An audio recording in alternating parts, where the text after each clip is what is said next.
ओम श्री शक्ति नमः, ओम श्री शक्ति नमः, ओम श्री शक्ति नमः। 68वां अध्याय। भगवान विष्णु का देवताओं को काशी में अगस्त्य जी के पास भेजना। देवताओं की अगस्त्य जी से प्रार्थना। सूर्य बोले, हे ऋषियों, लक्ष्मीकांत से विष्णु के वचन से सभी देवता संतुष्ट हो गए। उन्होंने प्रसन्नचित होकर उन भगवान से पुनः इस प्रकार का।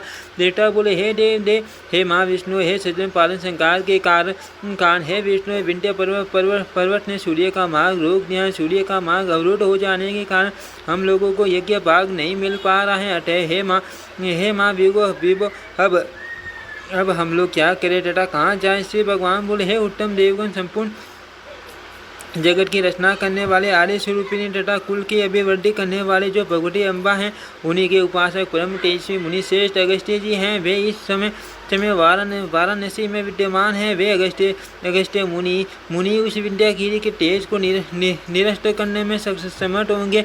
हे देवता मुख पर प्रदान करने वाली उस काशीपुरी में जाकर परम ओजस्वी दिव्य श्रेष्ठ अगस्त्य जी को प्रसन्न करके याचना कीजिए।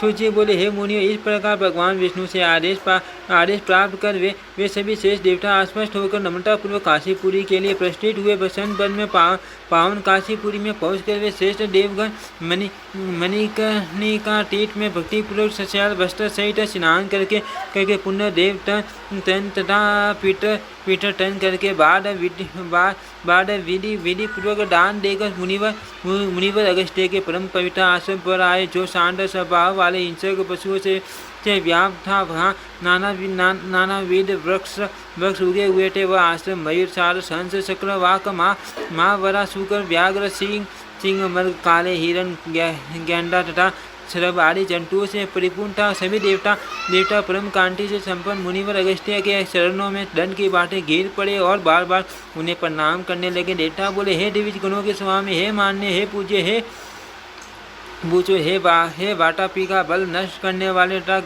गढ़ से प्रकट होने वाले, आपको नमस्कार है, आपकी जय हो। हे लोपा मुद्रा पटे, हे श्रीमान, हे मिट्टा वरुण से आविर्भूत, हे संपूर्ण विद्याओं के भंडार, हे शास्त्र योनि अगस्त्य मुनि, आपको नमस्कार है। जिनके उदय होने पर समुद्र का जल प्रसन्न तथा विमल हो जाता, उन आपको नमस्कार स्वीकार हो। वो काश पुष्पों को विकसित करने वाले लंकावास श्री राम के परम प्रिय जटाजूट समूह से संपन्न तथा शिष्यों से निरंतर आवट, आपको नमस्कार है। समस्त देवताओं से स्तुत होने वाले हे माँ मुने, हे गुण निरे वरिष्ठ पूज्य तथा भार्या सहित आपको नमस्कार है, आपकी जय हो। हे स्वामी, आप हम पर अनुग्रह करें, हम आपकी चरण को प्राप्त हुए हैं।